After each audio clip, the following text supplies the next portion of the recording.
ஓம் சாய்ராம். நம்ம சாய் குடும்பத்தினர் அனைவருக்கும் அன்பான வணக்கங்கள். இன்னைக்கு நாம சாய்சத் சரிதம்ல 43வது அத்தியாயம் பார்க்க போறோம். பார்க்கலாமா? ஒரு முறை பாபா தன்னுடைய நண்பரை அழைக்கிறார் மசூதிக்கு. அந்த நண்பரும் வர்றாரு. வந்த நண்பர், என்ன பாபா கூப்பிட்டீங்கன்னு கேட்கிறாரு. பாபா சில நூல்களை அவர்கிட்ட கொடுக்கிறாரு. அந்த நூல்கள் எதை குறிக்கிறது அப்படின்னு கேட்டீங்கன்னா, பாகவதம் மற்றும் பகவத்கீதை, அதாவது புனித நூல்கள். அந்த புனித நூல்களை கொடுத்து, இந்த நூல்களை நீ படி, நான் கேட்கணும் அப்படின்னு பாபா சொல்றாரு. அந்த நண்பரும் புனித நூல்களை படிக்கிறாரு. ஒரு வாரம் 10 நாட்கள் தொடர்ந்து இந்த மாதிரி படிச்சுக்கிட்டே வர்றாரு. அந்த மாதிரி ஒரு முறை படிக்கும் பொழுது பாபாவின் மசூதியில ஒரு சிறுவன் அந்த மசூதியை சுத்தம் செஞ்சுக்கிட்டு இருக்கான். அந்த சிறுவன் அந்த மசூதியை சுத்தம் செய்யும்போது தன்னை அறியாமல் ஒரு தவறு செஞ்சிடுறான். அது என்னன்னு பார்த்தீங்கன்னா, அந்த மசூதியில பாபா எப்பொழுதும் சாய்மானத்துக்காக ஒரு செங்கல் வச்சிருப்பாரு. அந்த சிறுவன் தன்னை அறியாமல் அந்த செங்கலை கீழே போட்டு உடைச்சிடுறாரு. இதை பார்த்த பாபா ரொம்ப வருத்தப்படுறாரு. அந்த சிறுவன் மன்னிப்பு கேட்கிறான். பாபா, நான் தெரியாம பண்ணிட்டேன், இந்த செங்கலை நான் உடைச்சிட்டேன், நான் தெரியாம பண்ணிட்டேன்னு சொல்றான். ஆனா பாபா அப்போ அந்த சிறுவனிடம், இல்லப்பா, நீ உடைச்சது செங்கல் கிடையாது, என்னுடைய விதி அப்படின்னு சொல்லிட்டு ரொம்ப சாந்தமா இருக்காரு. அந்த ஒரு நொடி பாபா என்ன சொல்றாரு, அந்த புனித நூல் படிச்சுக்கிட்டு இருக்கிற நண்பரை பார்த்து, இந்த புனித நூல்கள் நீ வாசிச்சது போதும், இனிமே இந்த புனித நூல்களை நானே வாசிக்கிறேன் அப்படின்னு சொல்லிட்டு பாபா அந்த புனித நூல்களை தான் வாங்கிக்கிறாரு. தான் வாங்கி அதை வாசிக்கவும் தொடங்குறாரு. அந்த மாதிரி வாசிக்க தொடங்கிய ஒரு சில நாட்களில் பாபாவுக்கு தன்னுடைய இறுதி நாள் தெரிய வந்துருச்சு. ஆனா அதை வேறு யாருக்கும் அவர் தெரியப்படுத்தல. இறுதி நிமிடமும் அவருக்கு தெரியும், அதையும் அவர் யாருக்கும் தெரியப்படுத்தல. அதுதான் பாபா. அந்த சூழ்நிலையில அந்த செங்கல் உடைந்த அந்த ஒரு விஷயம் பாபா தன்னுடைய இறுதி நாளை உணர்த்தியதாக அவரே உணர்ந்துட்டாரு. அதனால இறுதி நாளை எண்ணிக்கொண்டிருக்கிற ஒரு சராசரி மனிதன் இந்த புனித நூல்களை படிச்சா தன்னுடைய இறப்பிற்கு பிறகு தன்னுடைய ஆன்மா மோட்சம் அடையும் என்பது மகான்களின் வாக்கு. அதன்படி பாபா அந்த புனித நூல்களை வாசிக்கிறார். பாபா அந்த புனித நூல்களை வாசிக்கணுமா அப்படின்னு ஒரு கேள்வி எழும். தேவையில்லதா? ஏன்னா பாபா ஒரு தெய்வ பிறவி. ஆனா பாபாவே அந்த புனித நூல்களை வாசிக்கும் பொழுதுதான் பாபா எதை உணர்த்த வருகிறாருங்கிறத நாம புரிஞ்சுக்கணும். அதாவது பாபா அந்த புனித நூலை வாசிக்கிறது அப்படின்றது பாபாவுக்கு அடுத்தடுத்து வரும் தலைமுறையினர் அதை பின்தொடரணும் அப்படின்னு ஒரு விஷயத்தை தெய்வ பிறவியான பாபாவே செய்யும் பொழுது நாமும் அதே மாதிரி செய்யணும் அப்படின்ற உந்துதல் நம்ம மனசுக்குள்ள வரணும்னு பாபா உணர்த்த விரும்பினார். அதனால பாபா அந்த புனித நூல்களை படிக்க ஆரம்பிச்சார். நமக்கு பிறகு வருகின்ற சந்ததியினர் இந்த புனித நூல்களை படிக்கணும் அப்படின்னு ஒரு எண்ணம். இப்படி பாபா அந்த புனித நூல்களை படிக்க தொடங்கிட்டாரு. படிக்க தொடங்கிய ஒரு சில நாட்களிலேயே பாபா வழக்கமாக காலையில செய்கின்ற ஒரு சில நித்திய கடமைகள் அதையெல்லாம் நிறுத்திட்டாரு. அந்த நித்திய கடமைகள் நிறுத்திய பிறகு எல்லோரிடமும் சகஜமாக பேசக்கூடிய பாபா கொஞ்சம் கொஞ்சமாக தன்னுடைய பேச்சை குறைத்து மௌனம் ஆகிறார். முக்கியமான ஒரு சில வார்த்தைகளை மட்டுமே உதிர்ப்பார். அதற்கு பிறகு மௌனம் ஆகிடுவார். இது மாதிரியான ஒரு காலகட்டம். பாபாவுக்கு உடல்நிலை சரியில்லாமல் போகுது. பாபாவுக்கு தெரிஞ்சு போச்சு இல்லையா தன்னுடைய இறுதி காலம் எப்போன்னு. அதனால பாபா எல்லா விஷயத்தையுமே கொஞ்சம் கொஞ்சமாக கட்டுப்படுத்திக்கிட்டே வந்தார். தன்னுடைய நித்திய கடமைகள் முடியல, அவரால் முடியல, கொஞ்சம் கொஞ்சமா நிறுத்திக்கிட்டே வர்றாரு. உடல் நலம் சரியில்லாததால அவரால் முடியல. ஒரு காலகட்டம் வரும்பொழுது அவருக்கு காய்ச்சல் வருது. அதனால பாபாவை சுற்றி இருக்கிற பக்தர்கள் அவர் கூடவே இருக்காங்க. ஏன்னா பாபா சரியாகணும், பாபா எழுந்து உட்காரணும், நம்ம கிட்ட வழக்கம் போல பேசணும் அப்படின்னு வேண்டுறது எல்லாருடைய ஆசை இல்லையா? அதனால பாபா எப்போ எழுந்து உட்காருவாரு அப்படிங்கிற ஆவலோட எல்லாரும் காத்துக்கிட்டு இருக்காங்க. அந்த மாதிரி உட்கார்ந்துக்கிட்டு இருக்கிற அந்த பக்தர்களிடம் பாபா அந்த நிமிடம் கூட நீங்க போய் சாப்பிட்டுட்டு வாங்கன்னு சொல்றாரு. நீங்க போய் சாப்பிட்டுட்டு வாங்க. அந்தந்த நேரத்திற்கு உரிய விஷயங்களை பாபா அந்தந்த நேரத்திற்கு பக்தர்களிடம் பாபா சொல்லிக்கிட்டே தான் இருந்தார். தன்னுடைய இறுதி காலம் வரை, இறுதி நிமிடம் வரைக்கும். அந்த மாதிரி சொல்லும் பொழுது, போய் சாப்பிட்டுட்டு வாங்க அப்படின்னு சொல்லும் பொழுது பாபாவினுடைய அந்த வார்த்தை மறுக்க முடியுமா? மனம் இல்லை அப்படின்னாலும் பாபாவினுடைய அந்த வார்த்தைக்கு மதிப்பு கொடுத்து ஒரு 2-3 பக்தர்கள் பாபாவுக்கு துணைக்கு இருப்பாங்க. இன்னும் ஒரு சிலர் போயிட்டு அந்த நேரத்திற்கு பாபாவினுடைய அந்த வார்த்தையை மதிக்கணுமே அப்படிங்கிறதுக்காக ஒரு 2 வாய் சாப்பிட்டுட்டு வந்து மறுபடியும் பாபாவின் பாதத்தில் அருகிலேயே உட்கார்ந்திருப்பாங்க. இந்த மாதிரியான ஒரு சூழ்நிலை.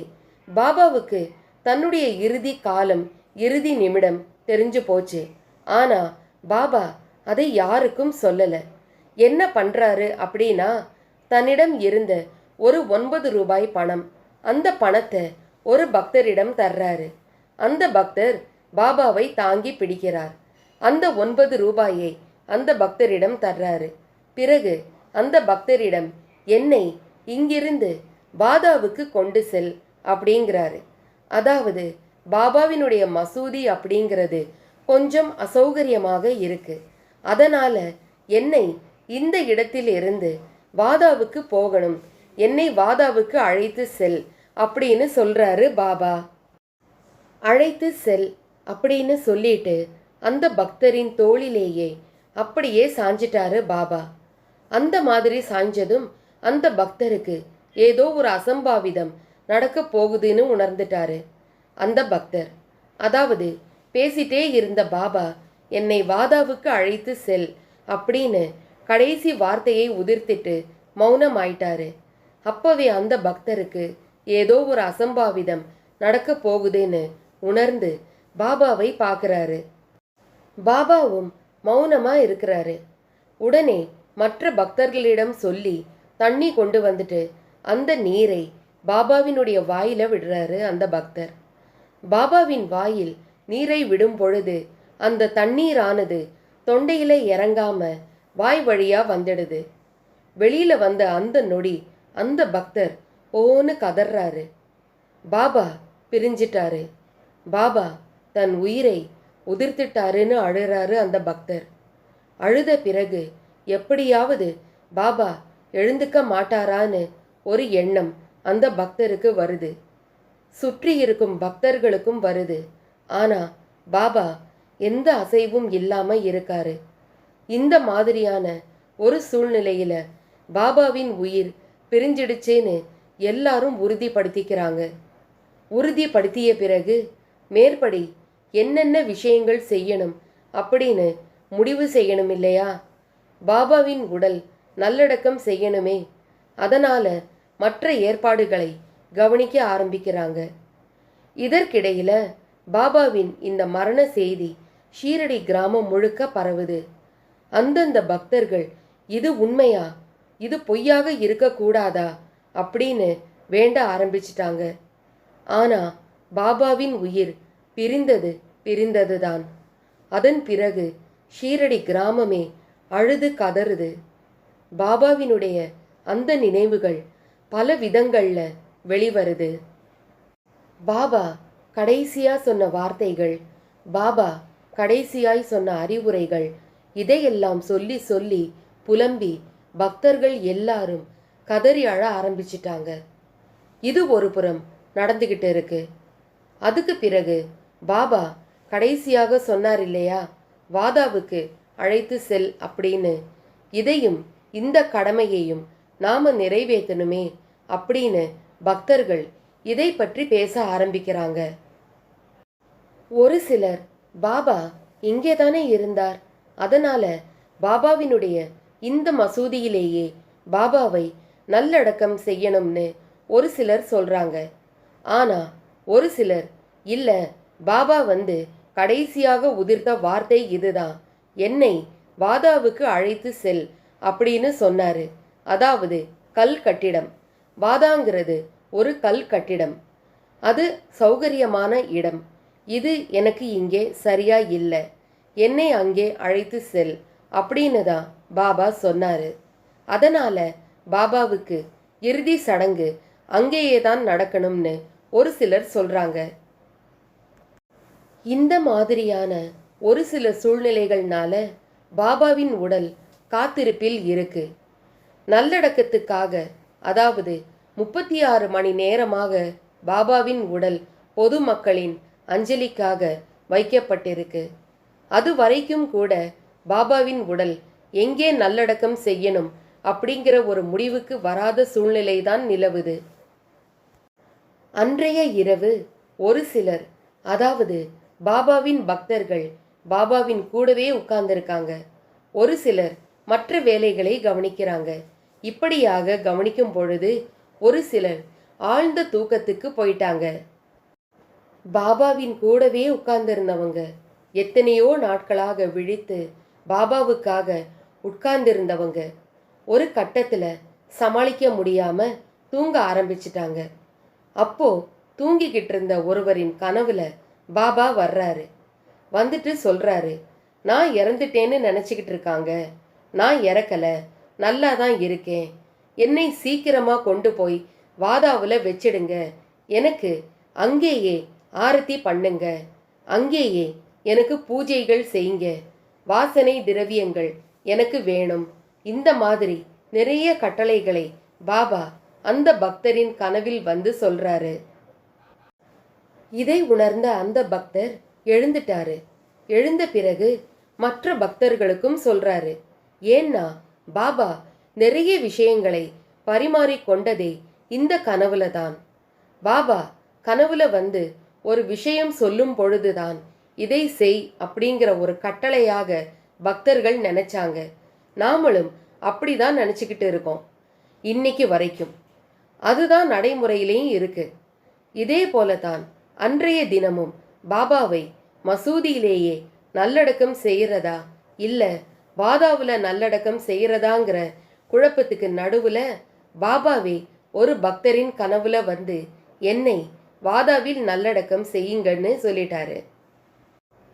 அங்கே எனக்கு ஆரத்தி காட்டுங்க, அங்கே எனக்கு வாசனை திரவியங்கள் தெளிங்க, அங்கே எனக்கு மலர் அலங்காரங்கள் பண்ணுங்க, அப்படி நிறைய விஷயங்களை பாபா கனவுல சொல்லிட்டாரு. இதை கேட்ட அந்த பக்தர் எழுந்துட்டாரு. எழுந்து அந்த கனவை அனைவருக்கும் சொல்றாரு. சொன்னதுக்கு அப்புறமா பாபாவே சொல்லிட்டாரு, இனிமேல் அதற்கு எந்த மறுப்பும் கிடையாது அப்படின்னு சொல்லிட்டு எல்லாருமே ஒரு முடிவுக்கு வர்றாங்க. ஆனாலும் நல்லடக்கம் செய்யும் பொழுது பெரும்பாலானவர்களின் கருத்து கேட்கப்படும் இல்லையா? ஏன்னா பாபா ஒரு பொது மனிதர். அவர் தெய்வ பிறவியாக இருந்தாலும் ஒரு பொதுவான நபர் இல்லையா? அதனால அங்க ஒரு வாக்கெடுப்பு மாதிரி நடக்குது. பாபாவை மசூதியில அடக்கம் செய்யணும்னு சொல்றவங்க எத்தனை பேர்? பாபாவை வாதாவுல நல்லடக்கம் செய்யணும்னு சொல்றவங்க எத்தனை பேர்? அந்த மாதிரியான ஒரு வாக்கெடுப்பு நடக்குது. ஆனா நிறைய பேர் இந்த வாதாவுல நல்லடக்கம் செய்யணுங்கிறத தான் ஏத்துக்கிறாங்க. அதற்கு பிறகு பாபாவின் உடல் ஊர்வலமாக ஷீரடி கிராமத்துல அந்த வாதாவுக்கு எடுத்து செல்லப்படுது. அங்க பாபா கேட்டுக்கொண்டதின் பேரில வாதாவுல பாபாவின் உடல் 36 மணி நேரத்திற்கு பிறகு பொதுமக்களின் மனக்குமுறல்களுக்கு நடுவே மனமே இல்லாமல் நல்லடக்கம் நடக்குது. பாபா அங்கே முரளிதரன் ஆகிறார். அதற்கு பிறகு அந்த வாதா அப்படிங்கிறது பாபாவின் மூச்சு காற்றாலும் பாபாவின் ஸ்பரிசத்தாலும் என்னைக்கும் ஏகப்பட்ட பக்தர்களை ஆசீர்வதித்து கொண்டிருக்கிறது. இன்னைக்கும் அங்க போனா நிம்மதி கிடைக்கும் என்ற ஒரு பெரிய நம்பிக்கை மக்கள், கோடானு கோடி மக்கள், கோடானு கோடி பக்தர்கள் பாபாவின் அந்த மூச்சு காற்றை சுவாசிக்க முடியாதா அப்படின்னு தான் அந்த வாதாவுக்கு போகிறோம். இதுதான் பாபாவினுடைய இறுதி நாள். பாபாவினுடைய புனித உடல் நல்லடக்கம் செய்த விதம் இதுதான் நமக்கு சாய்சத் சரிதம்ல தரப்பட்டிருக்கு. இன்னைக்கு பாபாவினுடைய நல்லடக்கம் எந்த முறையில் நடந்தது, பாபாவே தன்னை எங்கே கொண்டு போயிட்டு வைக்க சொன்னார், அதாவது என்னை வாதாவில் வைத்துவிடு அப்படின்னு ஒரு பக்தர் கனவுல வந்து சொன்னார் இல்லைங்களா, அதன்படி பாபாவின் அந்த உத்தரவு அப்போ நிறைவேற்றப்பட்டது. இப்போதும் பாபாவின் அந்த மூச்சு காற்று வாதாவில் நமக்காக, நம்மை ஆசீர்வதிப்பதற்காக காத்து கொண்டுதான் இருக்கு. அந்த பிராப்தம் யார் யாருக்கு இருக்கோ அவங்க எல்லாரும் அங்க போறாங்க. பாபாவின் அந்த ஸ்பரிசம், பாபாவின் அந்த மூச்சு காற்று, பாபாவின் அந்த ஆசீர்வாதம் நமக்கு அங்க போகும் பொழுது பரிபூரணமாக கிடைக்குதுங்கிறது இன்னைக்கு வரைக்கும் மிகப்பெரிய நம்பிக்கை. அது அங்க போனவர்களுக்கு கண்டிப்பாக உணர முடியும். இதுதான் சாய்சத் சரிதம் 43வது அத்தியாயம் நமக்காக உணர்த்தி இருக்கு. இன்னைக்கு சாய்சத் சரிதம் 43வது அத்தியாயம் உங்க எல்லாருக்கும் ரொம்ப பிடிச்சிருக்கும்னு நான் நம்புறேன். ஜெய் சாய்ராம்.